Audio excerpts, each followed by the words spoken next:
2 points to Francesca. Samira, whose proposals on pay are raising more than just eyebrows? This is about MP pay. Yeah.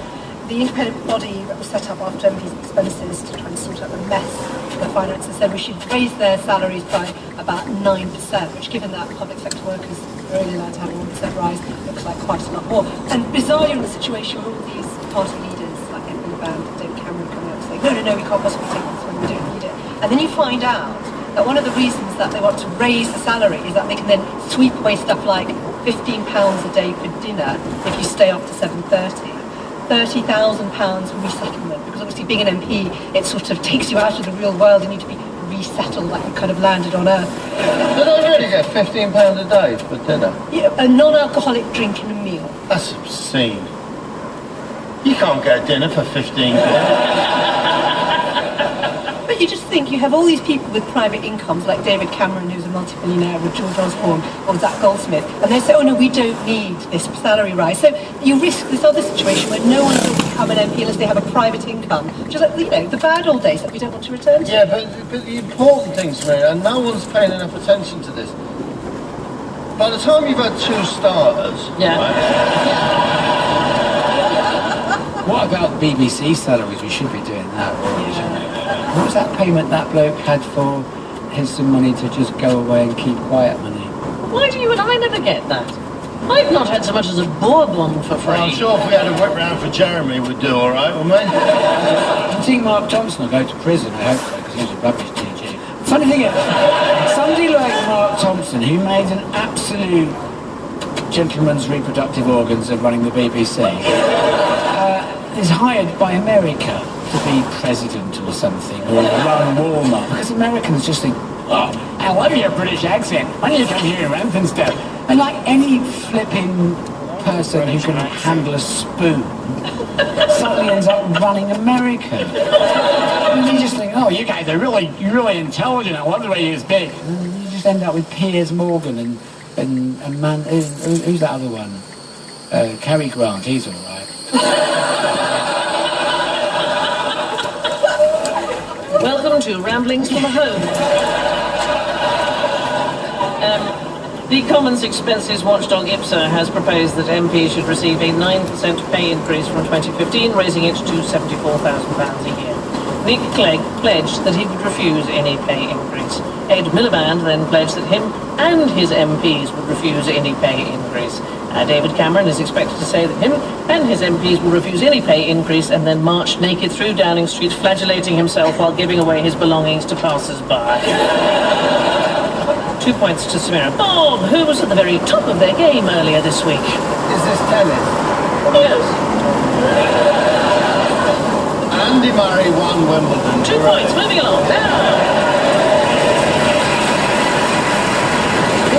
Firstly, it's very hard to win Wimbledon. I'm not a big tennis fan. I watch Wimbledon, but tennis to me is a bit like sex. I'm only interested in the very end bit. I don't...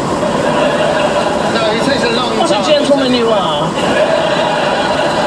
So well done, firstly, well done, Andy. But then it all went crazy, and they started saying crazy things. People who should know better, sports journalists who know about sport. At last, we've got a British champion. We've waited 77 years, we've got a British champion. Well, Virginia Wade's sitting there. Yes. Ginny's sitting there. Yes. And please stop saying that. And then just when you think they're sports journalists, they can't get any more stupid, John Inverdale turns up. And I have a problem, I sometimes get mistaken for John Inverdale, because we've both got that sort of slightly Radovan Karadzic hair we've got. But John Inverdale... I'm looking at you, darling, and you are so not like John Inverdale, because when your mouth moves, I can tell there's a brain still working behind it. John Inverdale then scuppered the whole of Andy's success, made this statement, forgive me, but I'm really not attending. Is it Marion Bartoli? Is that her name? Yeah. Thank you. Who won the Ladies' Championship. And what he said was, I wonder if her dad said to her when she was a kid, listen, you're never going to be a looker. So you're going to have to be a fighter. You're going to have to work hard. And when you think of that, you think, right, I've got a daughter. A lot of people have got daughters. You would never say that to a kid. So firstly, no, her dad didn't say that. You know, you heard John Inverdale made it worse, didn't he say he meant it in a nice way? Yes.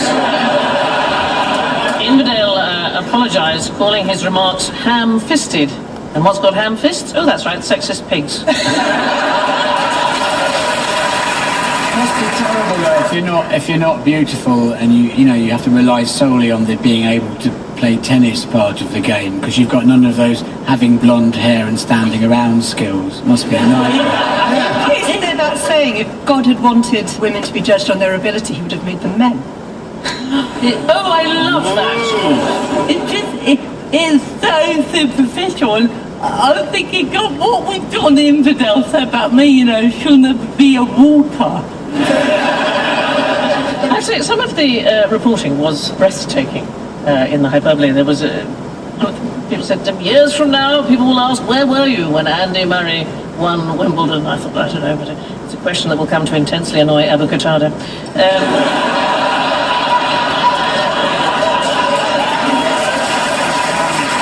I just hope now that Murray's finally won it, that dragon of a mother gets off his back.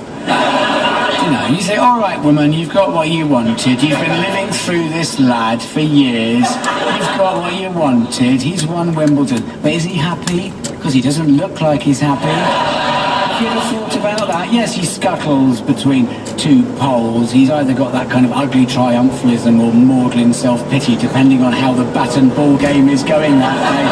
But I don't think he's happy. I think at the end of his life, he'll look back and say, well, I spent my days in pointless and mindless exertion so that I might temporarily own some shiny things. And then once I was in my late 30s and over the hill and too dull to do commentary, I had to watch others do it in my own branded range of polycotton sportswear. That was my life.